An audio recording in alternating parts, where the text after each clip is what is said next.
2 Samuel 5-ാം അധ്യായം 1 മുതൽ 25 വരെയുള്ള വാക്യങ്ങൾ. ദാവീദ് ഇസ്രായേൽ മുഴുവന്റെയും രാജാവ്. ഇസ്രായേൽ ഗോത്രങ്ങൾ ഹെബ്രോണിൽ ദാവീദിന്റെ അടുത്ത് വന്ന് പറഞ്ഞു, ഞങ്ങൾ നിന്റെ അസ്ഥിയും മാംസവുമാണ്.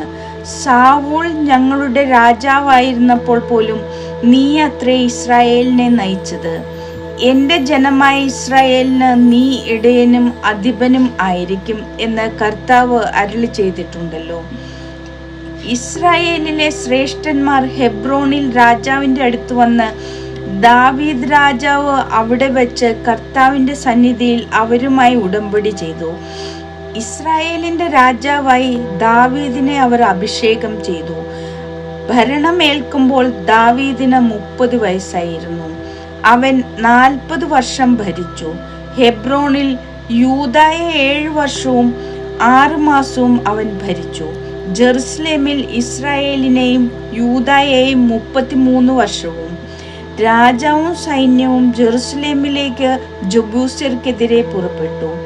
ദാവീദ് ഇവിടെ കടക്കാൻ കഴിയുകയില്ല എന്ന് വിചാരിച്ച് അവർ അവനോട് പറഞ്ഞു, നിനക്കിവിടെ കടക്കാനാവില്ല. നിന്നെ തടയാൻ കുരുടനും മുടന്തനും മതി. ദാവീദ് സിയോൻ കോട്ട പിടിച്ചടക്കുക തന്നെ ചെയ്തു. ദാവീദിന്റെ നഗരം എന്ന് അത് അറിയപ്പെടുന്നു. അന്ന് ദാവീദ് പറഞ്ഞു, ജബൂസ്യരെ കൊല്ലാൻ ആഗ്രഹിക്കുന്നവർ നീർപ്പാത്തിൽ കൂടെ കടന്നു ചെല്ലട്ടെ. ദാവീദ് വെറുക്കുന്ന മുടന്തരെയും കുരുടരെയും ആക്രമിക്കട്ടെ.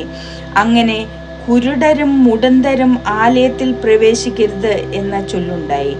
ദാവീദ് കോട്ടയിൽ താമസമാക്കി അതിന് ദാവീദിന്റെ നഗരം എന്ന് പേരിട്ടു.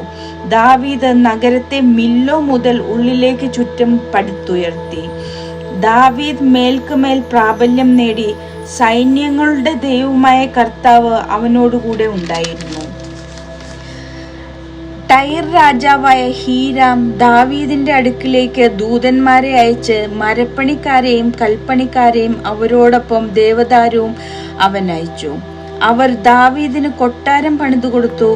കർത്താവ് ഇസ്രായേലിന്റെ രാജ്യത്വം തന്നിൽ സ്ഥിരപ്പെടുത്തിയെന്നും അവിടുത്തെ ജനമായ ഇസ്രായേലിനു വേണ്ടി തന്റെ രാജ്യത്വം അവിടുന്ന് ഉന്നതമാക്കിയെന്നും ദാവീദ് ഗ്രഹിച്ചു. ഹെബ്രോണിൽ നിന്ന് വന്നതിന് ശേഷം ദാവീദ് ജെറുസലേമിൽ നിന്ന് കൂടുതൽ ഉപനാരികളെയും ഭാര്യമാരെയും സ്വീകരിച്ചു. അവന് കൂടുതൽ പുത്രീപുത്രന്മാർ ജനിക്കുകയും ചെയ്തു. ജെറുസലേമിൽ വെച്ച് അവന് ജനിച്ചവർ ഇവരാണ്: ഷമ്മുവ, ഷോബാബ്, നാഥാൻ, സോളമൻ, ഇബ്ഹാർ, എലിഷുവ, നെഫെഗ്, ജാഫിയ, എലിഷാമ, എലിയാദ, എലിഫെലെദ്. ഫിലിസ്ത്യരെ തോൽപ്പിക്കുന്നു.